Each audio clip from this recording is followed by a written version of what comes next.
സർവശക്തനായ ദൈവത്തിൻ്റെ അതിപരിശുദ്ധ നാമം അതിയായി മഹത്വപ്പെടുമാറാകട്ടെ. നിങ്ങൾ ശ്രവിക്കുന്നത് ജീസസ് വോയിസ് മെസ്സേജ്. എല്ലാ ശ്രോതാക്കൾക്കും കർത്താവായ യേശുക്രിസ്തുവിൻ നാമത്തിൽ സ്വാഗതം.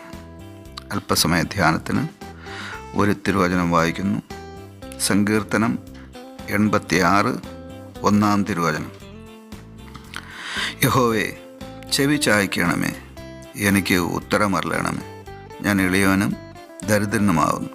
കർത്താവിൽ പ്രിയരെ, നാം വായിച്ചു കേട്ട 86-ാം സങ്കീർത്തനം 1-ാം തിരുവചനത്തിൽ ഒരു ഭക്തൻ്റെ പ്രാർത്ഥനയാണ് നാം കാണുന്നത്. ഒരു ഭക്തനായ മനുഷ്യൻ ദൈവത്തോട് പ്രാർത്ഥിക്കുകയാണ്. ദൈവമേ, ചെവി ചായ്ക്കണമേ, എനിക്ക് ഉത്തരമറിയണമേ. ഞാൻ എളിയവനും ദരിദ്രനുമാവുന്നു.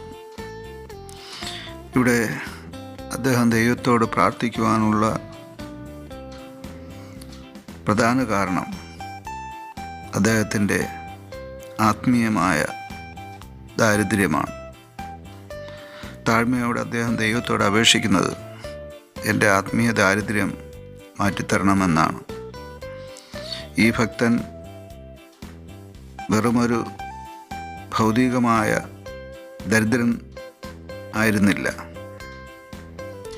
ഈ സങ്കീർത്തനം എഴുതിയ മനുഷ്യൻ രാജാവാണ്, ദാവീദ് രാജാവ്. അദ്ദേഹത്തിന് ഭൗതികമായ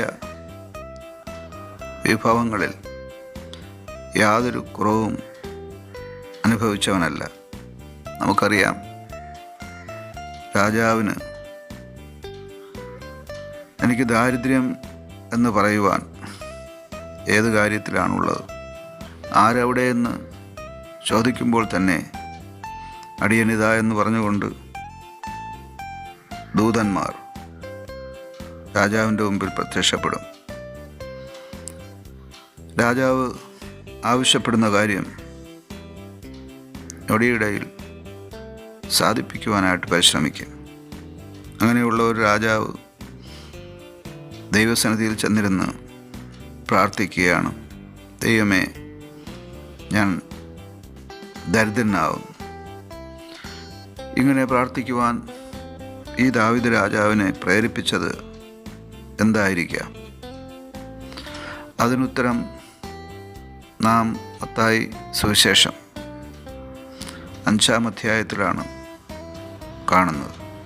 അവിടെ നാം കാണുന്നത് ആത്മാവിൽ ദരിദ്രർ ഭാഗ്യവാന്മാർ എന്നാണ്.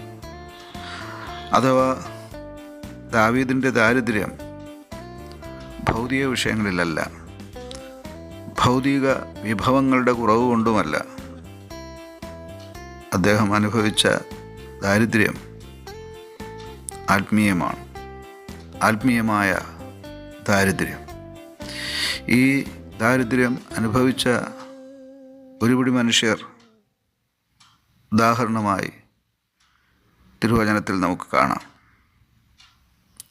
42-ാം സങ്കീർത്തനം നാം വായിച്ചാൽ അവിടെ ആ സങ്കീർത്തനം എഴുതിയ ഭക്തൻ ഈ ആത്മീയ ദാരിദ്ര്യ നിമിത്തം ദൈവത്തോട് പ്രാർത്ഥിക്കുന്നത്, മാൻ നീർത്തോടുകളിലേക്ക് ചെല്ലുവാൻ കാംക്ഷിക്കുന്നത് പോലെ ദൈവമേ, എൻ്റെ ആത്മാവ് നിന്നോട് ചേരുവാൻ കാംക്ഷിക്കുന്നുവെന്നാണ്. 84-ാം സങ്കീർത്തനത്തിലും നാം തത്തുല്യമായ ഒരു വചനം കാണുന്നുണ്ട്. അവിടെ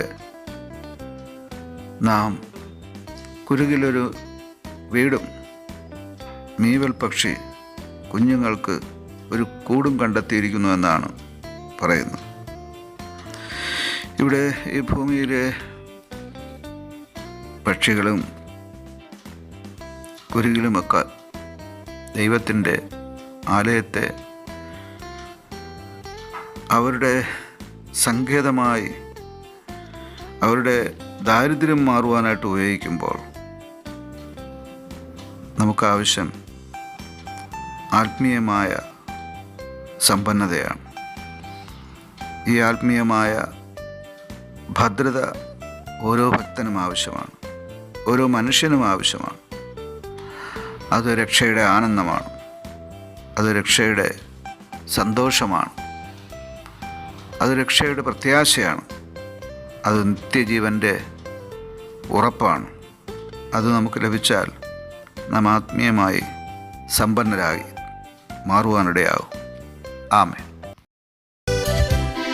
ജീവിത പങ്കാളിയും എൻ്റെ മക്കളും എൻ്റെ സമ്പത്തും അനുഗ്രഹിക്കപ്പെടും. ജീവിത പങ്കാളിയും എൻ്റെ മക്കളും എൻ്റെ സമ്പത്തും അനുഗ്രഹിക്കപ്പെടും.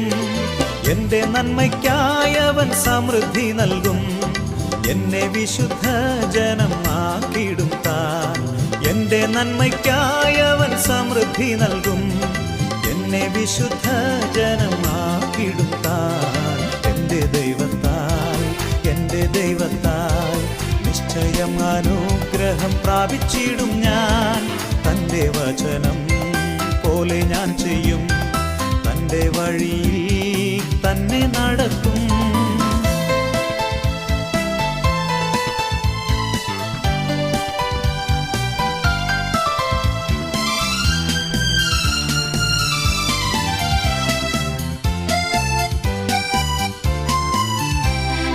വായ്പ വാങ്ങാനിട വരികയില്ല, കൊടുക്കുവാനോ ദൈവം സമൃദ്ധി നൽകും. വായ്പ വാങ്ങാനിട വരികയില്ല, കൊടുക്കുവാനോ ദൈവം സമൃദ്ധി നൽകും. ഉയർച്ച തന്നെ എന്നും പ്രാപിക്കും ഞാൻ. ഉന്നതങ്ങളിൽ എന്നെ മാനിക്കും താൻ. ഉയർച്ച തന്നെ എന്നും പ്രാപിക്കും ഞാൻ. ഉന്നതങ്ങളിൽ എന്നെ മാനിക്കും താൻ. എൻ്റെ ദൈവത്താൽ, എൻ്റെ ദൈവത്താൽ നിശ്ചയം അനുഗ്രഹം പ്രാപിച്ചിടും ഞാൻ. തൻ്റെ വചനം പോലെ ഞാൻ ചെയ്യും. തൻ്റെ വഴിയിൽ തന്നെ നടക്കും. എൻ്റെ ദൈവത്താൽ, എൻ്റെ ദൈവത്താൽ നിശ്ചയം അനുഗ്രഹം പ്രാപിച്ചിടും ഞാൻ. തൻ്റെ വചനം പോലെ ഞാൻ ചെയ്യും. തൻ്റെ വഴിയിൽ തന്നെ നടക്കും.